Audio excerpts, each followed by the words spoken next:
जय गुरुदेव। श्री स्वामी विष्णु तीर्थ जी महाराज द्वारा रचित आत्म प्रबोध के पृष्ठ संख्या 132 से आगे। मानवता।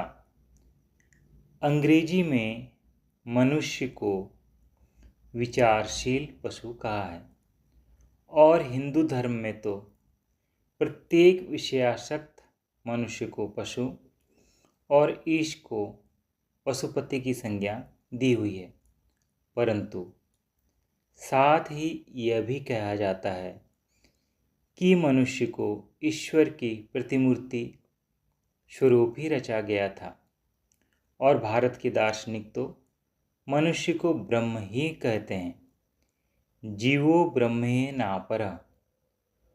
पूर्व और पश्चिम दोनों ही ओर के विद्वान के कहने का सारांश यह निकलता है कि मनुष्य में पशु, मनुष्य और ईश्वर तीनों के धर्मों का सम्मिश्रण है।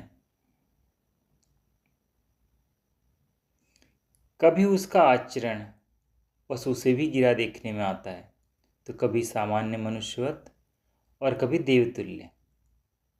अंतिम श्रेणी में मनुष्यों को ऋषि, मुनि, अवतार, पैगंबर, प्रॉफेट इत्यादि की पदवी दी जाती है और वे ही विभिन्न जातियों के निर्माता माने जाते हैं। उनका नाम इतिहास अपनी चिरस्थायी स्मृति से कभी भुलाना नहीं चाहता। पशु मनुष्य, मानव मनुष्य और देव मनुष्य तीनों की देह की आकृति तो एक जैसी ही होती है। फिर इस भिन्नता का क्या कारण है? इस विषय पर मनोविज्ञान को जानने वाले अधिक प्रकाश डाल सकते हैं। व्यवहारिक दृष्टिकोण से तो प्रायः सर्वत्र देखा जाता है कि मनुष्य मात्र के पार्श्विक दुष्कृत ईर्ष्यादेश के वशीभूत, काम क्रोध के आवेश में अथवा लोभ और भय से प्रेरित होकर घटित होते हैं। सामान्य मनुष्यों का स्वार्थ अधिकांश देह और इंद्रिय सुखों की सीमा के बाहर नहीं जाता। पुरानी उक्ति के अनुसार जर या ध्यान, जन, स्त्री और जमीन ये तीन ही उपद्रवों की जड़ हैं, क्योंकि सभी प्रकार के इंद्रिय सुख इनके द्वारा सिद्ध होते हैं। जो मनुष्य किसी भी प्रकार उच्छृंखल वृत्ति से अपनी इंद्रियों की तृप्ति करता है, उसे मानवता से गिरा कहा जाता है। ऐसे व्यक्ति का उसके समाज द्वारा बहिष्कार कर दिया जाता है और राज्य सत्ता उसको पशु के समान दंड देती है। आहार, निद्रा, भय और मैथुन मनुष्यों में भी पशुओं के समान ही होते हैं, क्योंकि यह सब धर्म देहाशक्ति के परिणाम हैं। जिस व्यक्ति की देहाशक्ति जितनी दृढ़ होगी, उसकी इंद्रिय सुखेच्छा की भोग शक्ति भी उतनी ही प्रबल होगी। ऐसे मनुष्य की सारी शक्ति देह में ही केंद्रित रहती है और उसका देहाभिमान उसे स्वार्थ के गर्त में डालकर कौन सा दुष्कर्म नहीं करा सकता। साहित्य के प्रेमी, कलाकार, वैज्ञानिक, दार्शनिक, विद्वान अथवा कवि जिनकी मानसिक शक्तियाँ देहाशक्ति से ऊंची उठकर सूक्ष्म स्तरों पर केंद्रित होने लगती है, उनकी जीवनचर्या और दैनिक व्यवहार में एक माधुर्य, एक आकर्षण अथवा एक विचित्र पवित्रता व्यक्त होने लगती है। उसके मुख की मुद्रा पर एक शांति, एक आध्यात्म प्रसाद की कांति चमकने लगती है। प्रत्येक मनुष्य उससे प्रेम करना चाहता है और सम्मान में उसके सामने सिर झुका देता है। उसके नेत्रों से निकलने वाली आत्मज्योति की किरणें जिस पर अनुग्रह करती है, वही अपने को धन्य समझता है। उस मनुष्य के मुख श्री ही यह कहती प्रतीत होती है कि इस भौतिक देह की ओट में आत्मदेव से निश्रित प्रकाश छन छन कर मुख की द्युति बढ़ा रहा है, अथवा विज्ञान रवि पीछे से झांक रहा है। ऐसे व्यक्ति मानव समाज के रत्न अथवा मानवता की वाटिका के विकसित पुष्प होते हैं।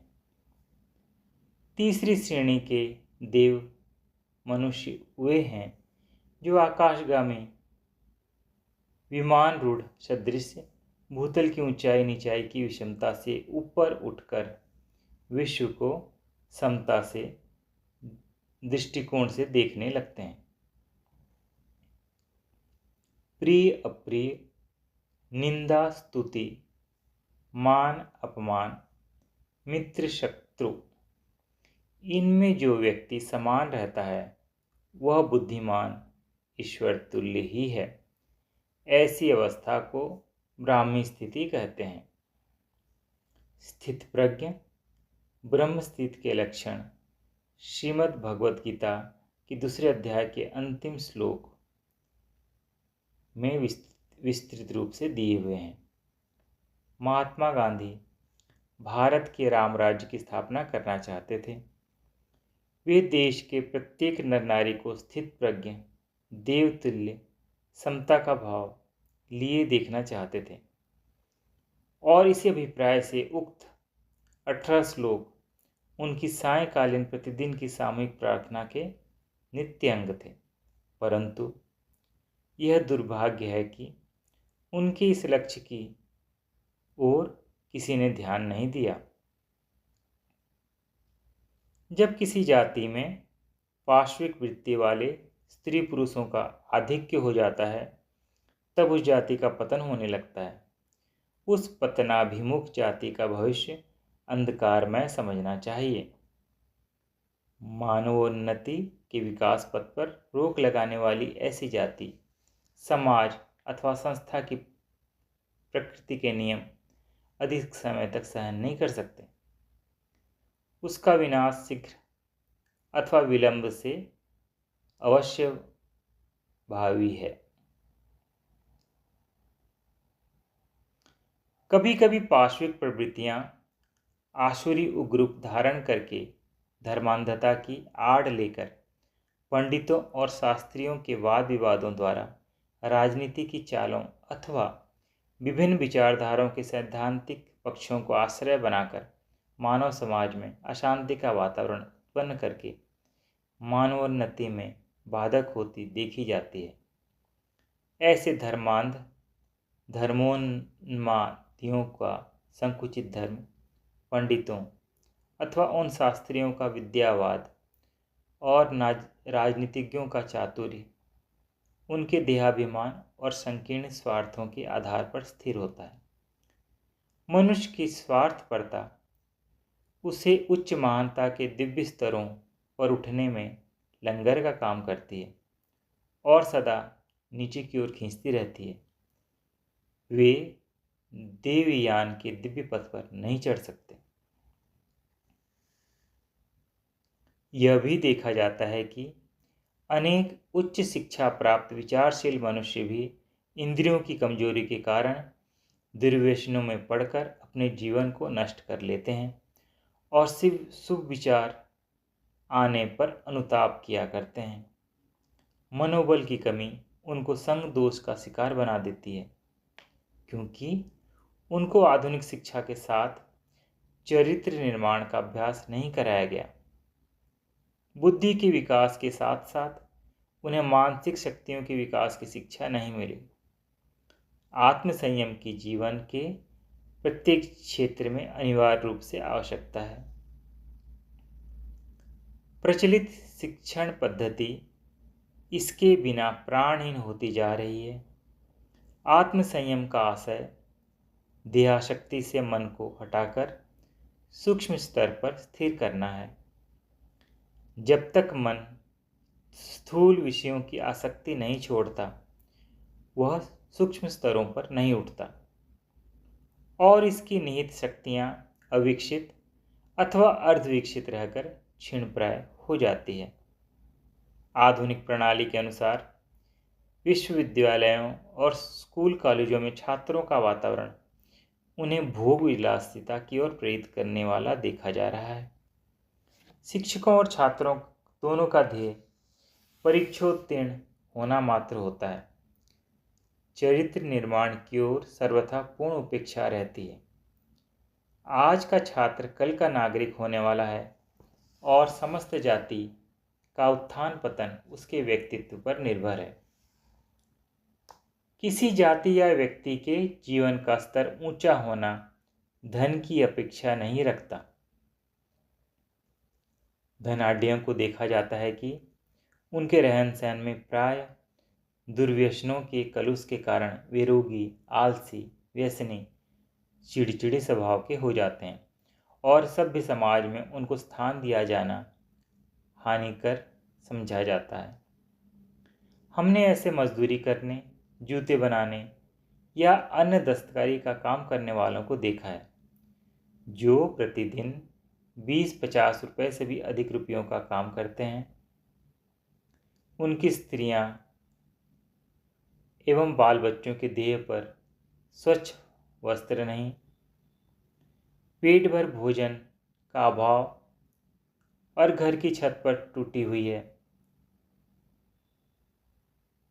पर शाम को शराब का रंग और घर वालों का कलह दैनिक दृश्य होता है। क्या इसे जीवन का स्तर ऊंचा होना कहा जाए या धन का दुरुपयोग का नमूना? जीवन स्तर को वास्तविक ऊंचा बनाना सच्चरित्र निर्माण के बिना कदापि संभव नहीं है। पृष्ठ संख्या 136 की समाप्ति। जय गुरुदेव।